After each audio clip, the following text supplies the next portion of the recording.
Mark VanderWerp is here with us. He joins us from time to time with one of our more popular segments where we open the phone lines and the experts from Rose Pest Solutions, in this case Mark, manager of education and training at Rose, which you can find, by the way, rosepestsolutions.com, or call them at 800-966-ROSE, is in the studio and the happy recipient of half of the sandwich that we just had, the Great Slow's barbecue sandwich. I am digging the slow sandwich. Hey, good morning, Paul. It's really good, and you're of the first to have the plaid pig that is in honor of John Osborne, Marie's son.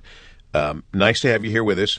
I don't really want to talk to you very much because so many people are calling in. I want to get to every call that we can. When you hear someone hang up, know that you can call in our WJR toll-free number, 800-859-0957, 800-859-0WJR. Lots to talk about, and Carl in Howell is up first. Good morning, Carl. Welcome to WJR.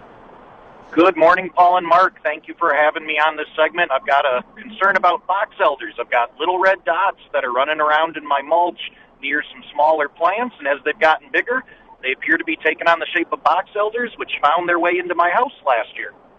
Hey, Carl. Yeah, I think you have correctly identified the issue, I do believe. So, boxelder bug adults are the ones that get into the house. But, of course, the little ones you'll sometimes see running around outside. What undoubtedly is going on, so these things are seed feeders.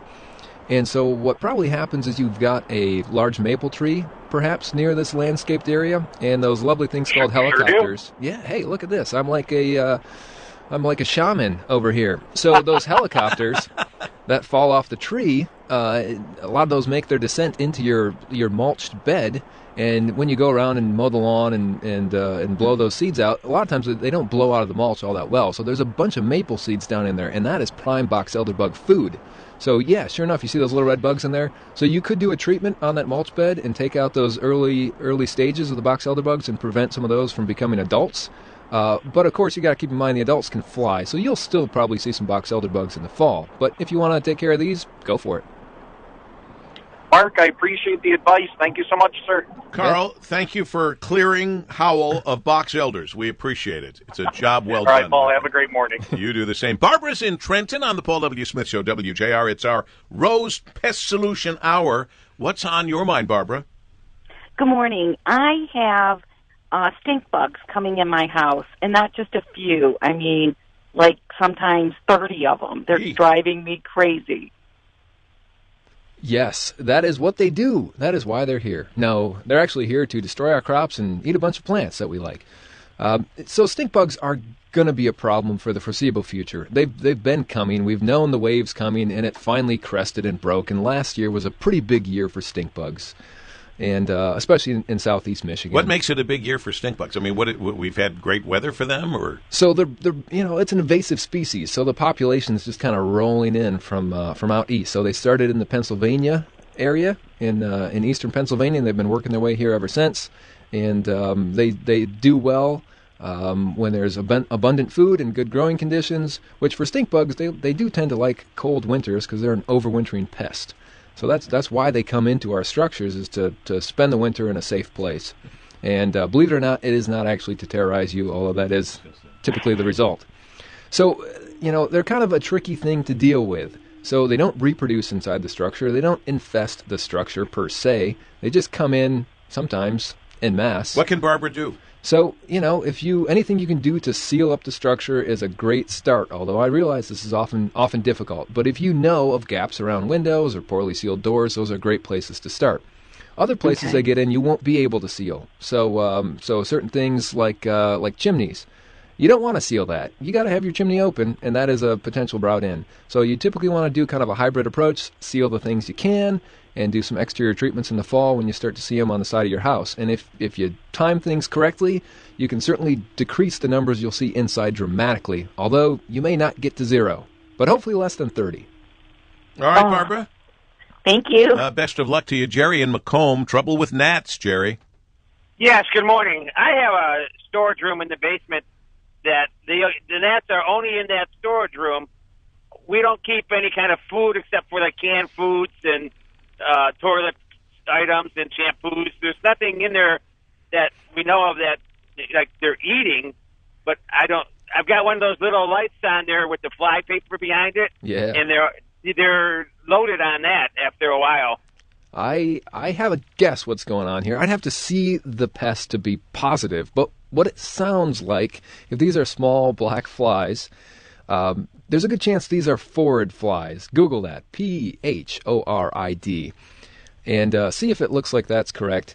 If that's the case, the problem is not anything in your living space. It's actually a sub-slab problem, likely tied into a sanitation line that has ruptured. Yeah. I'm just the bearer of bad news here. Yeah, well, usually when you get a bunch of you thought you had pests, a gnat problem.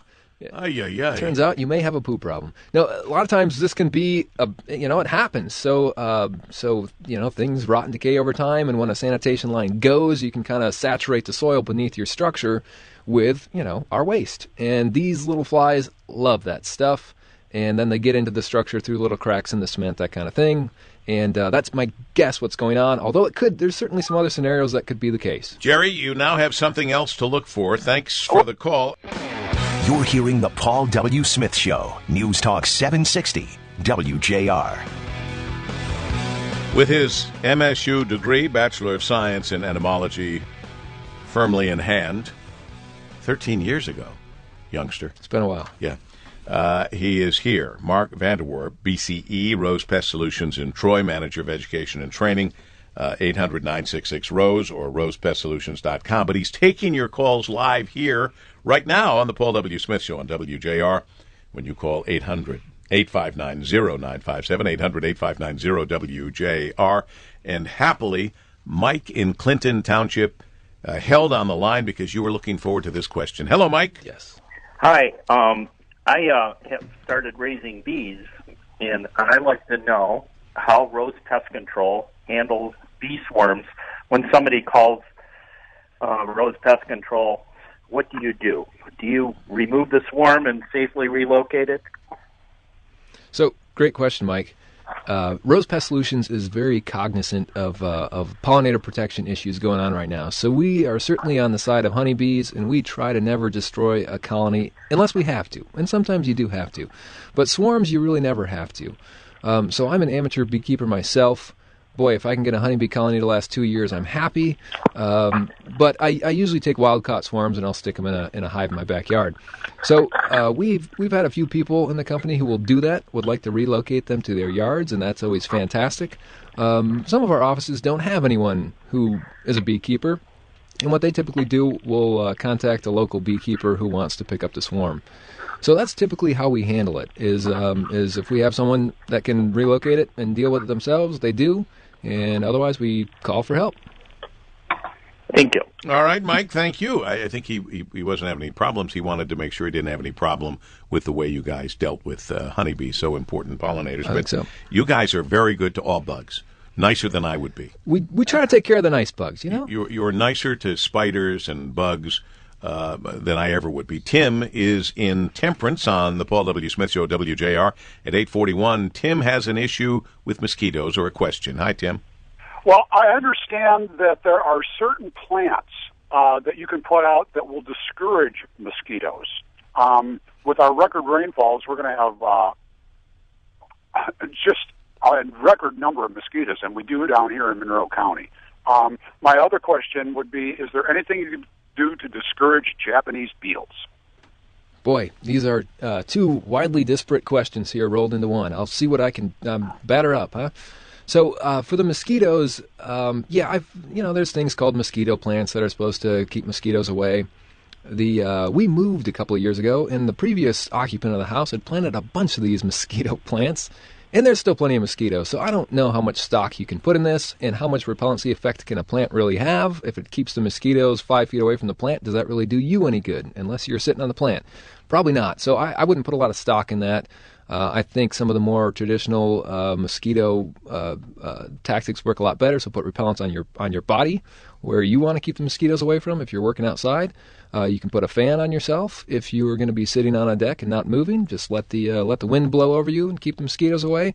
And of course, make sure the screens are in good shape, the house is sealed up to keep them out of the structure. These kinds of things. Tim, good luck with your mosquitoes. More questions, more problems, and more solving of problems coming up. We're running out of time here. I want to quickly ask Mark VanderWerp of Rose Pest Solutions. Again, rosepestsolutions.com or 800-966-ROSE. If you don't go down, whoever's on the line, Mark will still answer your questions off air, whoever's on the line, and you can also always call Rose. But quickly, the Wayne Oakland Science Olympiad that you founded that, right? Not the Science Olympiad, but there's an event called Amazing Arthropods. That's your event. I created a couple of years ago. So this was to get kids fired up about insects, and we just had a tournament this past weekend. Went really well. Good for you. You come up with anything else lately? Because that's pretty astonishing. Something that I think Rick Burkhardt, sitting in the studio, one of our top account executives, and myself did not ever come up with. No. Huh? Never created a bug event, huh? No. No, we never have. Haven't Nor did yet. we know until you came today that you've now learned that ticks can live up to 4 years. And that's not even the most amazing thing. In those 4 years. Yeah, so ticks are an astounding animal, and we're in a tick renaissance right now. So we definitely need to start learning more about these things. But yeah, ticks. So in colder areas, southern Canada, northern Michigan, they can actually, the black-legged tick, the deer tick, can have a 4-year life cycle, and it only eats 3 times in its life. So that means it might just not eat for a year and just hang out, and they're very patient animals. What is fascinating to me is how patient the scientists who are following these ticks must be. Hey, he ate again! Isn't that only twice in the last 2 years? I mean, that's the part that gets me.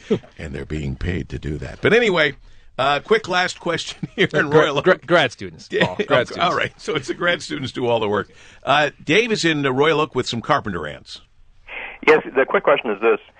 White planted azaleas with white flower and also pine bark wood chips. Wanted to know, 1, if they attract carpenter ants. 2, are there any plants that would deter carpenter ants? And 3, what would you recommend to kill the carpenter ants? Taro, which is like a borax base.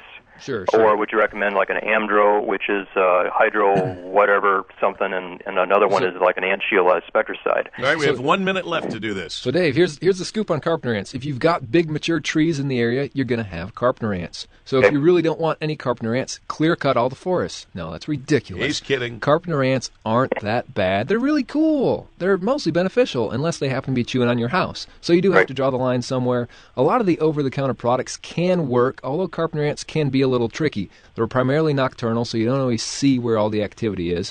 One thing that you can do, it's best if you can find the nest, because often that is a sign that there's some structural damage. Oftentimes a water leak or something like that is where they get started. So sometimes just putting out a non-toxic bait, some sugar water. What works great is maple syrup.